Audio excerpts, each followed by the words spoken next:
warahmatullahi wabarakatuh. Waalaikumsalam warahmatullahi wabarakatuh. Selamat pagi anak-anak. Pagi Bu. Gimana kabarnya hari ini? Alhamdulillah baik. Udah siap ya untuk memulai proses pembelajaran hari ini? Siap Bu. Baik, sebelum masuk ke materi atau masuk ke proses pembelajaran, alangkah baiknya kita berdoa terlebih dahulu ya. Ya, Bu. Untuk Novi silakan memimpin doa terlebih dahulu. Sebelum kita belajar, mari kita berdoa bersama-sama. Berdoa mulai.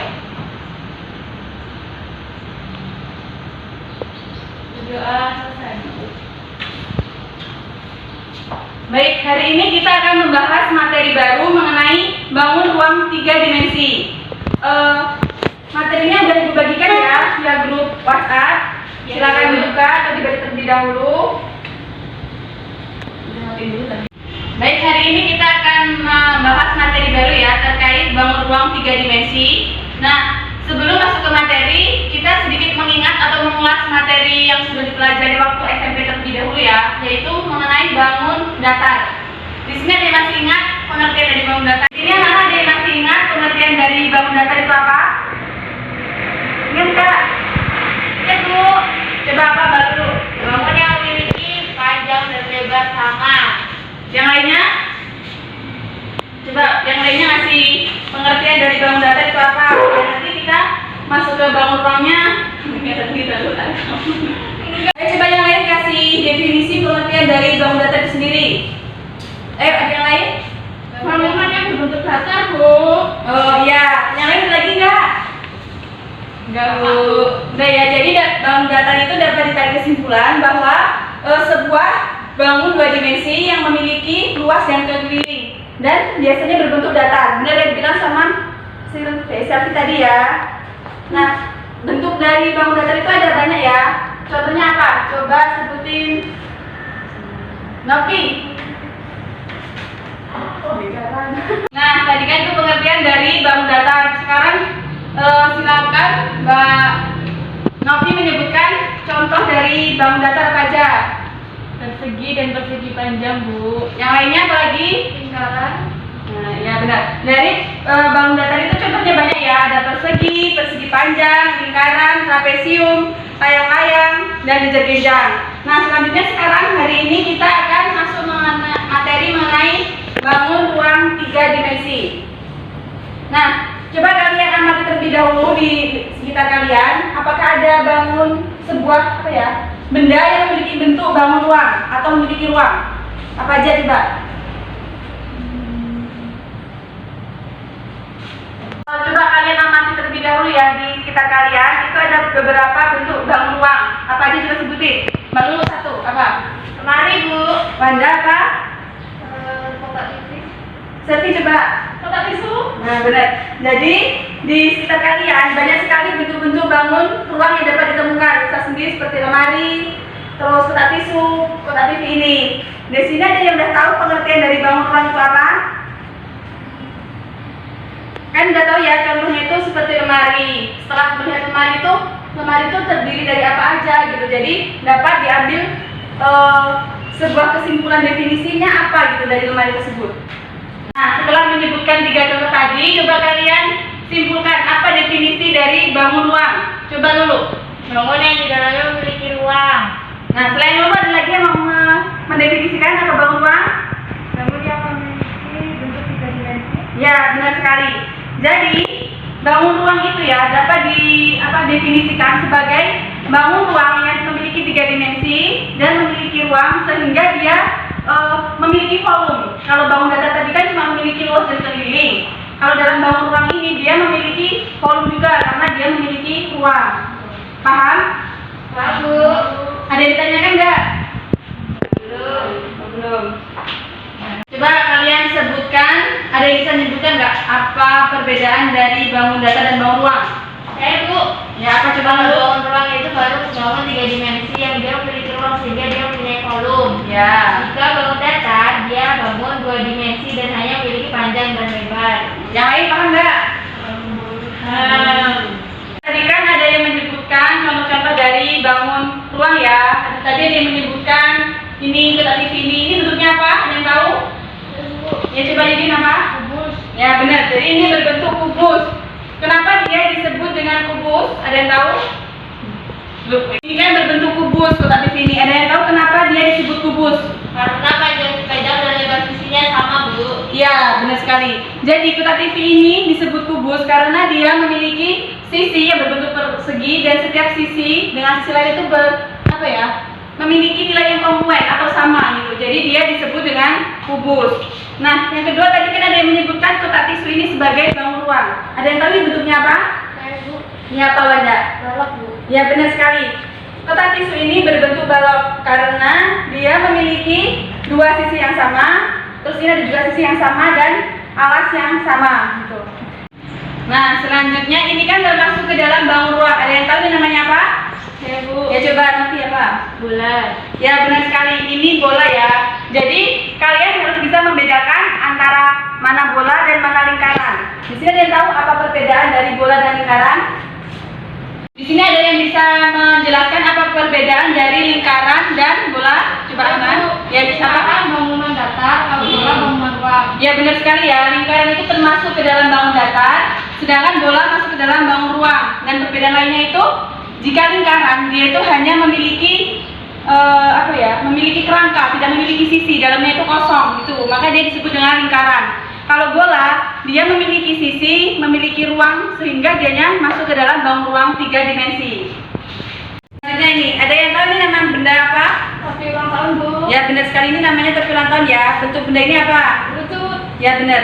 Bentuk benda ini kerucut, di mana dia itu memiliki bentuk yang kerucut. Itu adalah bangun ruang 3 dimensi yang memiliki bentuk melengkung ya. Jadi kan bangun ruang itu dibedakan menjadi dua. Tadi Bu lupa menjelaskan di awal, yaitu bangun ruang datar dan bangun ruang sisi lengkung.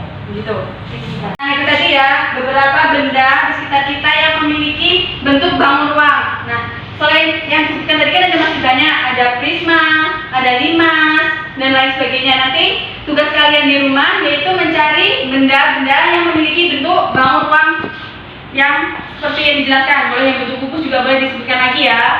Jadi nanti di rumah harus yang di sekitar kalian dicari benda-benda bangun ruang 3 dimensinya apa saja gitu. Ya, Bu.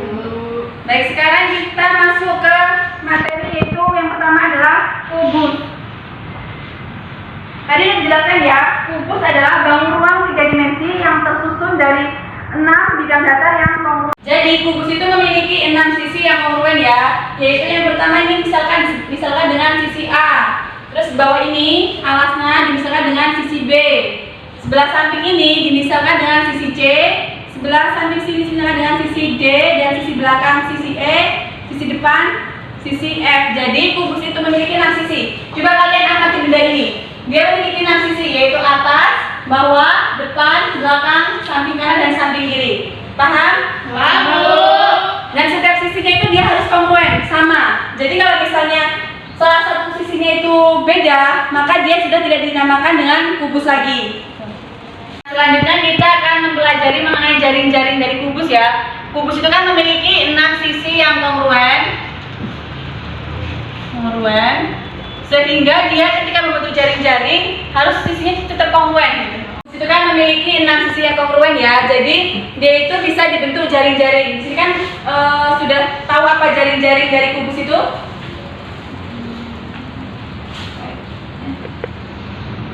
Nah, kubus itu kan memiliki 6 bidang datar ya, jadi dia apabila dibuat jaring-jaring atau mencari jaring-jaringnya, maka dia kubus ini dapat dibuka sehingga mendapatkan 6 bidang yang kongruen.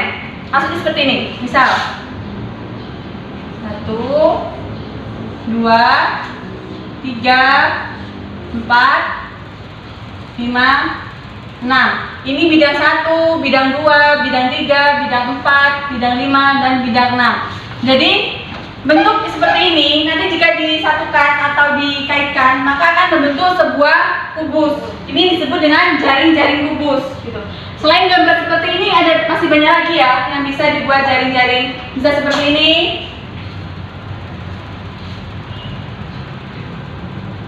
Nah, seperti ini juga bisa. Nanti di rumah bisa dicoba sendiri-sendiri dengan menggunting kertas dan dibentuk-bentuk seperti ini. Ini yang disebut dengan jaring-jaring kubus. Nah, permukaan kubus atau sisi kubus itu memiliki bentuk persegi. tadi kan sudah membahas sedikit luas persegi ya. Ada yang masih ingat nggak luas persegi itu apa rumusnya? Dilihat dari jaring-jaring ini ya, dia kan memiliki 6 bidang. Dan misalkan di bidang 5 dan bidang 6 ini termasuk ke dalam alas permukaan dari kubus. Jadi ini sisi samping kanan, samping kiri, ini sisi depan, dan ini sisi belakang. Dari jaring-jaring ini dapat dilihat ya, misalkan di bagian bidang 2, dia ini masuk ke dalam alas bawahnya. Jadi satu ini masuk ke sisi bagian kiri, bidang 3-nya ini sisi bagian kanan, terus 4 ini bagian alas atas, dan ini depan, dan bidang 6 ini termasuk sisi belakangnya. Paham? Nah, selanjutnya kita akan membahas rumus mengenai volume dari kubus ini sendiri.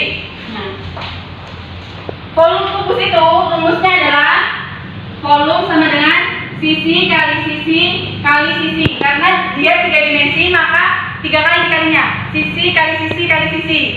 Nah, kubus ini kan bentuk bidangnya itu berbentuk persegi. Di sini ada yang masih ingat rumus luas persegi itu apa? Sisi kali sisi, Bu. Ya benar dulu. Jadi luas persegi itu sama dengan sisi kali sisi. Sehingga untuk mencari luas permukaannya, kan permukaannya itu sama aja ya, bentuknya itu persegi semua, keseluruhan itu bentuknya persegi. Jadi untuk mencari luas permukaannya, luas permukaan kubus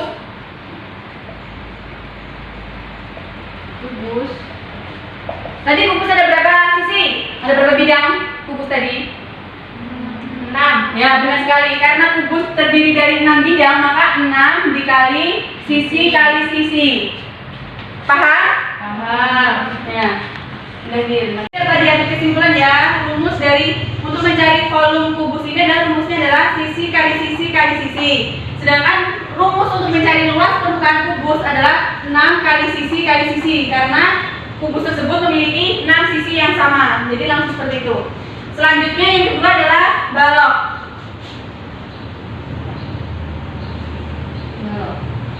Di sini ada yang tahu pengertian dari balok itu apa? Tadi kan contoh bentuk balok itu adalah kotak tisu ini ya. Dia kotak tisu ini memiliki bentuk seperti balok. Kenapa dia disebut seperti balok?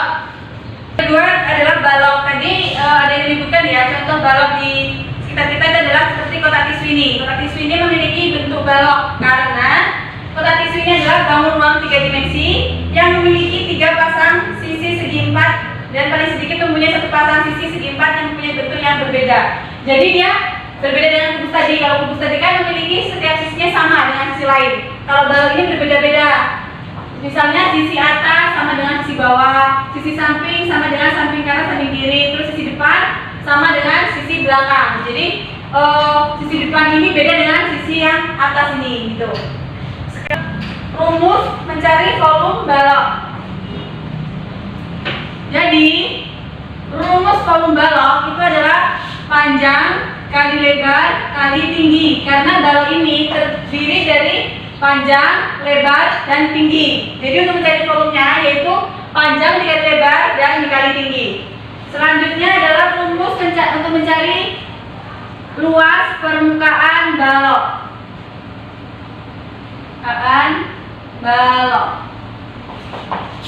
Balok ini memiliki bentuk permukaan persegi panjang. Kalau kubus tadi kan memiliki permukaan persegi. Kalau balok ini dia memiliki permukaan persegi panjang, sehingga untuk mencari luas permukaannya, dia kan sama seperti kubus memiliki 6 bidang ya, bidang depan, bidang belakang, atas, bawah, dan samping kanan, samping kiri. Sehingga dia mencarinya adalah 2 ini karena ada sepasang, 2 sisi yang sama atau sepasang. Jadi 2 dikali panjang kali lebar, terus ditambah panjang kali tinggi, terus ditambah lebar kali tinggi, gitu. Jadi panjang kali lebar, misalkan untuk mencari sisi depannya ini kan persegi, jadi dia panjang kali lebar karena 2, jadi 2 kali panjang kali lebar, dan seterusnya. Paham? Atau yang ditanyakan? Baik, untuk proses pembelajaran hari ini kita cukupkan ya, kita bahas balok dan kubus terlebih dahulu. Untuk selanjutnya kita akan membahas mengenai terus bola dan lain sebagainya. Jadi hari ini kita cukupkan terlebih dahulu. Dan untuk tugas yang tadi saya berikan silakan dikerjakan di rumah. Selain itu di PPT yang saya terakhir itu ada 2 soal ya. Nanti di rumah dikerjakan. Minggu depan kita bahas bareng-bareng. Jadi sebelum ibu tutup, ada yang dapat menyimpulkan pembelajaran hari ini apa aja yang didapat? Coba Lulu. Coba Lulu simpulkan pembelajaran hari ini apa aja yang ibu jelaskan tadi. Nah, pada hari ini tuh belajar tentang judul utama dimensi 3. Nah, dimensi 3 itu contohnya bangun ruang. Bangun ruang adalah bangun 3 dimensi yang memiliki ruang sehingga. Nah, kita cukupkan pembelajaran hari ini ya. Sebelum kita tutup, coba di sini ada yang bisa menyimpulkan apa saja yang ibu jelaskan pada hari ini. Nah, pada hari ini kita belajar tentang dimensi 3, yaitu bangun ruang. Bangun ruang adalah bangun 3 dimensi yang memiliki ruang sehingga di dalam bangun ruang itu mempunyai volume. Contoh dari bangun ruang itu adalah kubus, balok, bola, dan kerucut, Bu. Ya, benar sekali. Jadi hari ini kita menjelaskan tentang pengertian bangun ruang dan sedikit mengulas tentang bangun datar ya. Jadi untuk minggu depan silakan kalian baca mengenai kerucut, prisma, dan bola. Itu. Dan jangan lupa dikerjakan soal yang ada di slide terakhir. Ya, Bu. Ya, Bu. Nah, kita cukupkan pembelajaran hari ini. Silakan ketua kelas memimpin doa. Baik, kita cukupkan ya pembelajaran hari ini. Jika ada kesalahan ibu mohon maaf, dan jangan lupa materi yang sudah ibu jelaskan tadi dibaca-baca lagi di rumah biar nggak lupa minggu depan. Nanti sebelum pembelajaran ibu tanya-tanya terlebih dahulu mengenai pembelajaran hari ini. Baik, kita tutup pembelajaran hari ini dengan mengucap lafaz hamdalah. Alhamdulillah.